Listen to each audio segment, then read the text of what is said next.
இன்றைய வேத வாசிப்பு எஸ்ரா 4ஆம் அதிகாரம் 1 முதல் 5 வரையிலான வசனங்கள்.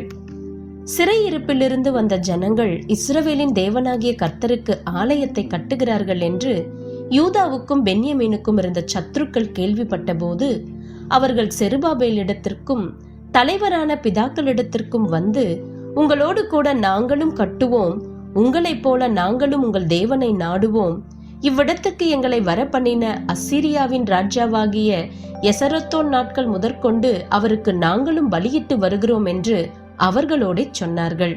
அதற்கு செருபாபேலும் யோசுவாவும் இஸ்ரவேலில் மற்றுமுள்ள தலைவரான பிதாக்களும் அவர்களை நோக்கி, எங்கள் தேவனுக்கு ஆலயத்தை கட்டுகிறதற்கு உங்களுக்கும் எங்களுக்கும் சம்பந்தமில்லை.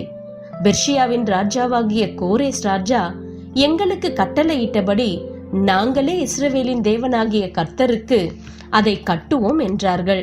அதனால் அந்த தேசத்து ஜனங்கள் யூதா ஜனத்தின் கைகளை தளர பண்ணி கட்டக்கூடாதபடிக்கு அவர்களை சங்கடப்படுத்தி, பெர்ஷியாவின் ராஜாவாகிய கோரேசின் காலம் முழுவதும் தரியு என்னும் பெர்ஷியாவின் ராஜா அரசாண்ட காலம் மட்டும் அவர்கள் யோசனையை அவத்தமாக்கும்படி அவர்களுக்கு விரோதமாய் ஆலோசனைக்காரருக்கு கைக்கூலி கட்டினார்கள். இன்றைய நற்செய்தி, நன்றி ஆனால் வேண்டாம்.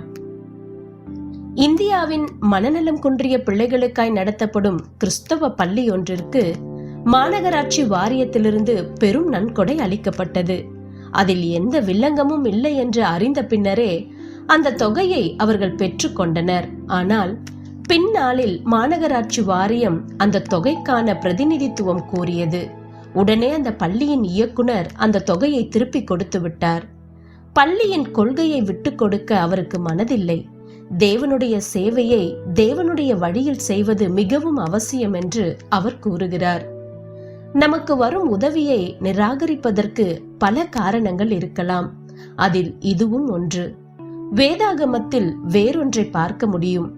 சிறையிருப்பிலிருந்து யூதர்கள் மீண்டு திரும்பியதும் அவர்களுடைய ஆலயத்தை கட்டிக்கொள்ளும்படிக்கு கோரேசு ராஜா அனுமதி அளித்தான்.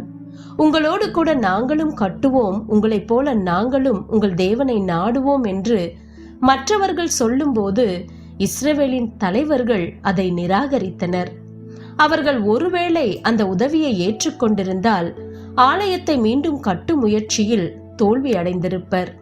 ஏனென்றால் அவர்கள் விக்கிரக ஆராதனைக்காரர்கள் என்பதினால் அவர்களின் விக்கிரக ஆராதனை உள்ளே புகுந்திருக்க கூடும்.